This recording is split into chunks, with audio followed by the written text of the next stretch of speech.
Welcome po muli sa Philippine Weather Trivia. Again, para po sa mga bago sa channel na to, ako nga po muli si Alvin Pura, isang meteorologist at ang inyong weather tito. Ngayon, silipin na natin itong bagyong Mirasol at talakay na rin natin itong panibagong bagyo sa labas ng ating Philippine Area of Responsibility. Ito po yung posibleng maging bagyong Nando. Unahin natin itong bagyong Mirasol.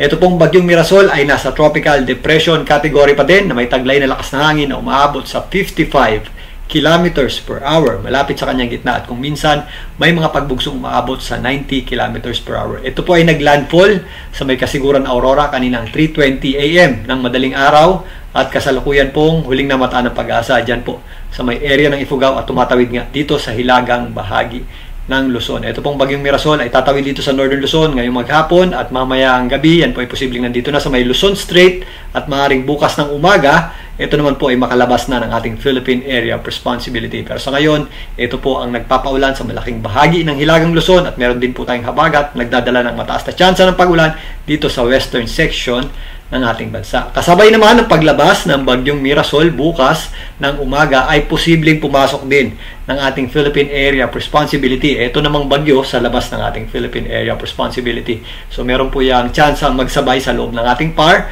So paglabas po ng bagyong Mirasol, posible naman pumasok ito pong bagyong Dante. Ito pong bagyo sa labas ng ating PAR ay itinaas nga ng Pag-asa sa tropical depression. Ito po yung dating low pressure area na 09E. Yan po yung ating binabantayang low pressure area sa labas ng PAR. Since bagyo na po yan, if ever makapasok yan bukas ng umaga, ito po ay mabibigyan ng local name na Nando. Ito pong posibleng tawaging bagyong Nando ay nasa tropical depression category na may taglay na lakas na hangin na umaabot sa 45 kilometers per hour malapit sa kanyang gitna at kung minsan may mga pagbugsong umaabot sa 55 kilometers per hour. Ito pong posibleng tawaging bagyong Nando ay inaasahan nating lalakas significantly dahil babaybayin po niyan ito pong Philippine Sea. Mamaya talakayin natin ang track niyan. Silipin muna natin itong posibleng tahakin ng direksyon nito pong bagyong si Mirasol. So narito pang official forecast track ng Pag-asa para sa bagyong Mirasol. Kasalukuyan nga yan nandito sa area ng Ifugao.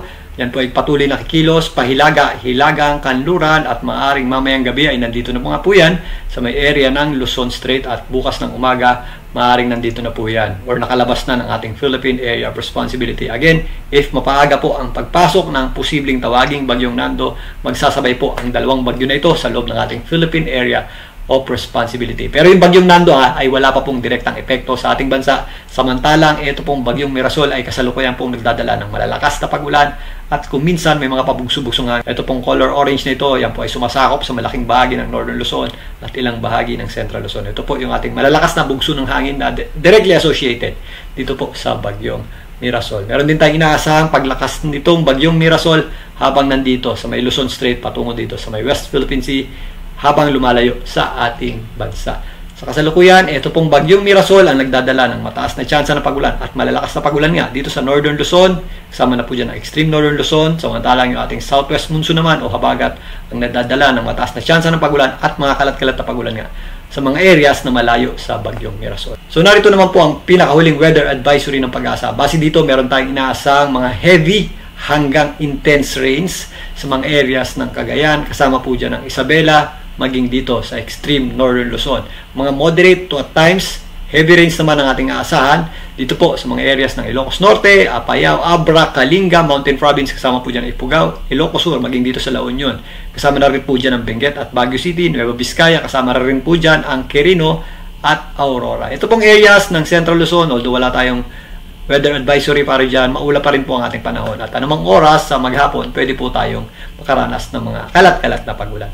Ganun din po ang ating panahon dito po sa area ng Calabarzon, maging sa Bicol Region at Mimaropa. Kasama na rin po dyan ang Metro Manila. Kung mapapansin nyo, maula pa rin po ang panahon natin at meron tayong mga possible na scattered o kalat-kalat na pag-ulan. Maging dito po sa areas ng Bulacan, Tarlac, Pampanga, ito po ay mga parts ng Central Luzon na nasasakop ng mga kaulapan ng inflow ng hangin na papunta dito sa bagyong Mirasol.